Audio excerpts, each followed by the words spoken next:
Professora Valdiana Gomes, mais uma videoaula para vocês. E a gente começa a nossa aula de hoje com a leitura de um trecho do livro Pequeno Príncipe, tá certo? Na sequência, a gente faz a indicação da nossa agenda, vamos para a nossa correção, ainda utilizando o livro, nosso livro de redação, tá certo? Então, vamos aí para a nossa acolhida. Eu mostro aqui para vocês a capa do livro, né, na sequência. E ele diz assim, é só um trecho, tá bom? Para motivar a curiosidade. Adeus, disse ele. Adeus, disse a raposa. Eis o meu segredo. É muito simples. Só se ver bem com o coração. O essencial é invisível para os olhos. O essencial é invisível para os olhos, repetiu o pequeno príncipe, a fim de se lembrar. É o tempo que você perdeu com a tua rosa que torna sua rosa tão importante. É o tempo que perdi com a minha rosa, repetiu o príncipezinho, a fim de se lembrar. As pessoas esqueceram essa verdade, disse a raposa, mas você não pode, não deve esquecê-la. Você se torna responsável para sempre por aquilo que cativa. Você é responsável pela sua rosa. Eu sou responsável pela minha rosa, repetiu o príncipezinho, a fim de se lembrar. É uma mensagem de amizade muito bonita, em que nós nos tornamos responsáveis por todos aqueles que cativamos. E você já cativou alguém hoje? Então, vamos pensar sempre no bem, sempre fazer o bem, independente de qualquer situação. Então, nós iniciamos aí com a correção da página 136 a 144, tá certo? Do seu livro de redação, tá bem? Então, vamos ver aí, né?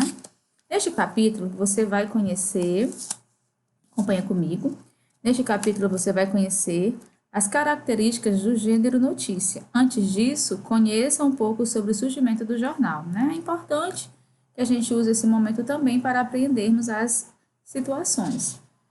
O interesse humano pela divulgação de acontecimentos sociais não é recente. No Império Romano, por exemplo, já havia uma espécie de boletim que informava a população sobre batalhas, jogos, cerimônias religiosas, entre outras civilizações antigas, como no Egito e da Grécia.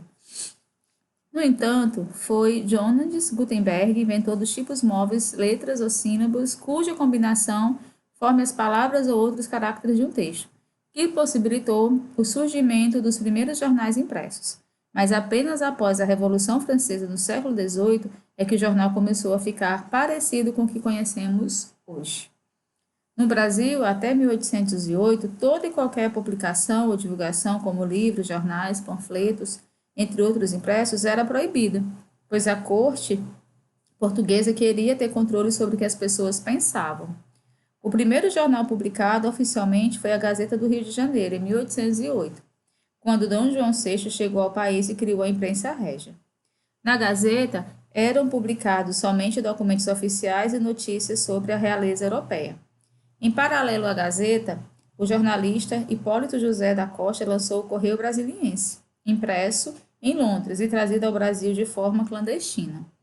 Esse jornal tinha como principal objetivo expor os equívocos administrativos do país.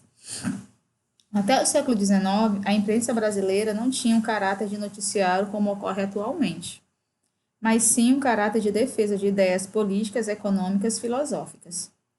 Nos dias de hoje, as notícias e outros gêneros jornalísticos podem ser veiculados em jornais impressos, digitais, radiofônicos e televisivos, né? Aí a dúvida que muitos de vocês estão tendo: professora, é para fazer o conversando? Sim. Só não é para copiar perguntas e respostas, mas você anota de maneira organizada as respostas, sim. Aí, em sua opinião, com que intenção as pessoas costumam ler notícias? O que vocês acham, pessoal? Em sua casa, você ou seus familiares têm o hábito de ler ou ouvir notícias? Em quais veículos? Com base no título da notícia a seguir, sobre o que você imagina que irá se tratar? Leia, menino corta cabelo igual do amigo para confundir professora.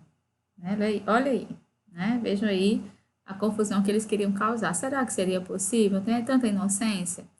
As notícias tratam sobre os mais variados temas e muitas vezes abordam assuntos que geram polêmica ou reflexões importantes, como é o caso da notícia que você irá ler agora. Vamos conferir? Eu espero que vocês tenham lido em casa com bastante atenção, tá bom? Menino corta cabelo igual do amigo para confundir professora. confundir, né? Jacques, de 5 anos, sugeriu que corte de cabelo fosse igual ao do amigo negro. Mãe compartilhou o caso no Facebook para mostrar que crianças só desenvolvem preconceito quando são ensinadas a se agregar.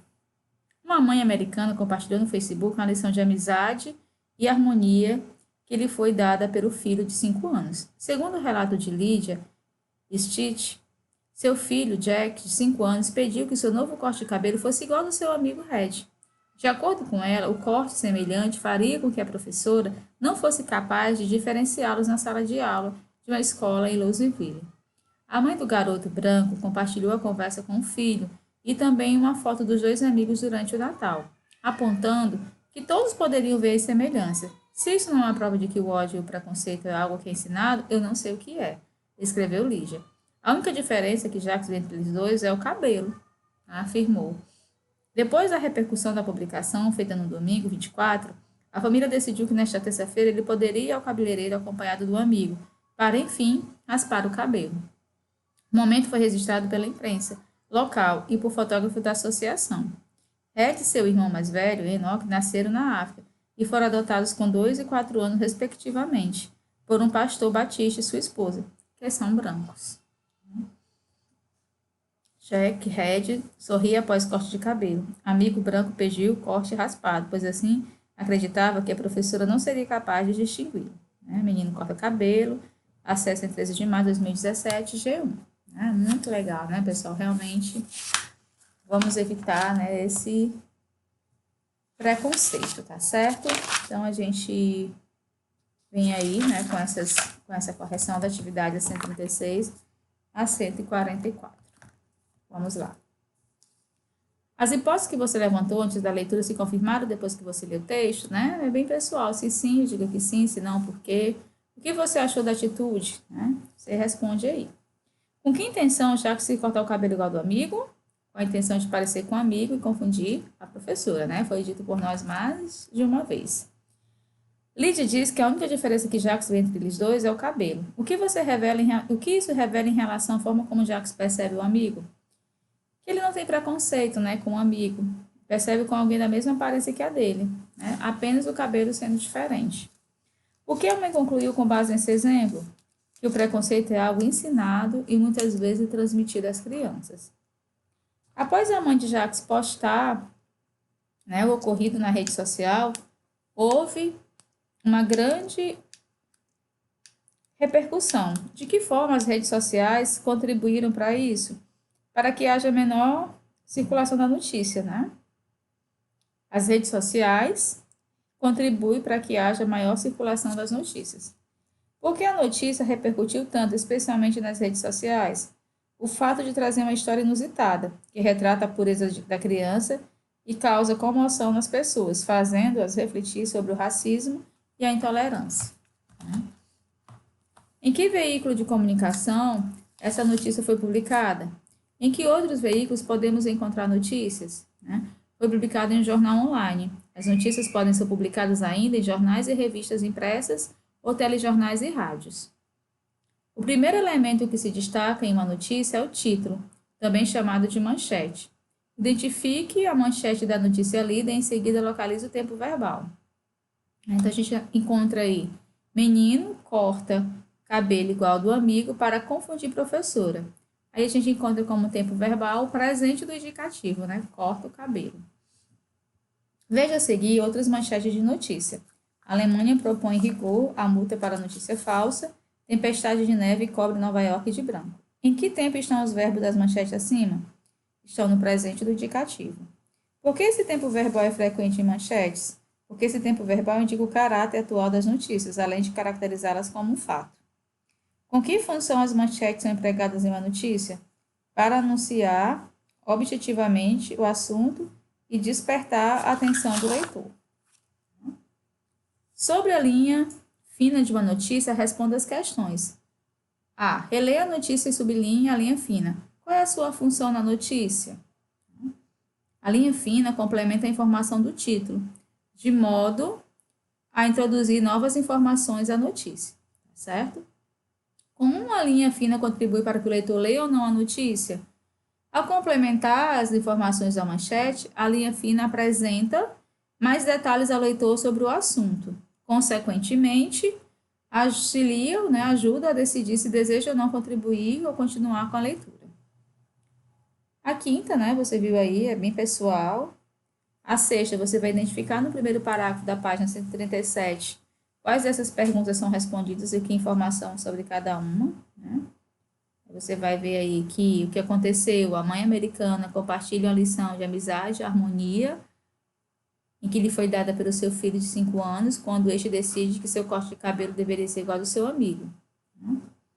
O que é possível concluir sobre a função do lead em uma notícia? Ele deve ser indicar as principais informações sobre a notícia. Que parágrafo da notícia da página 137 constitui o corpo? Segundo, terceiro e quarto parágrafo, tá bom? Explica a função do corpo da notícia relacionando ao lead. O corpo da notícia amplia e detalha o que foi apresentado no lead, né? Na notícia da página 137 foi apresentada uma fotografia. Explica o que ela mostra. As crianças que participaram dos fatos, no caso, Jax e Red. O que em função essa fotografia foi acrescentada na notícia? É importante para mostrar os envolvidos na história, né, de modo que o leitor ele possa visualizá-los. Não é verdade? Qual é a relação entre a fotografia e essa legenda? A legenda descreve a imagem da fotografia, identificando os meninos e mostrando o que ocorreu depois dos dois fatos apresentados na notícia. Que outra legenda você daria? Aí vai ser de cada um, a 11ª também, pessoal. Aí nós vamos para explique de que forma a disposição do texto dessa notícia difere da apresentada na página 137. A primeira notícia publicada em uma página da internet traz o texto corrido. Já a segunda notícia, publicada em um jornal impresso, apresenta o texto em colunas. De que forma essa distribuição está relacionada ao veículo onde foram publicadas? Para melhor aproveitamento de espaço, página, além disso, dinamiza a leitura digital, né? Porque na leitura digital não tem essa preocupação, né, com esse espaço. Qual das notícias chega de forma mais rápida ao leitor, a digital ou a impressa? As digitais, né, em virtude da internet costuma ser mais rápida, dinâmica e muitas vezes elas chegam até em tempo real, tá bom? Aí na 144, para a gente encerrar. Outro recurso que diferencia os textos publicados em veículos digitais e impressos é a interação com o leitor. De que forma essa interação pode ocorrer em cada um dos veículos, né? Você pode dizer que nas notícias publicadas em site é possível, ao final do texto, publicar um comentário sobre o que foi lido, além de compartilhar o texto em diferentes redes sociais. Já na notícia publicada, não, é mais limitado, né? O leitor não pode interagir em tempo real com o veículo de comunicação, certo? Tudo bem? Então, a gente encerra assim a nossa videoaula. Espero que vocês tenham gostado e até o nosso próximo encontro. Fica aí como atividade a página 145, que você vai dar continuidade, até a 151, tá bom? Próxima videoaula a gente volta com bastante carinho.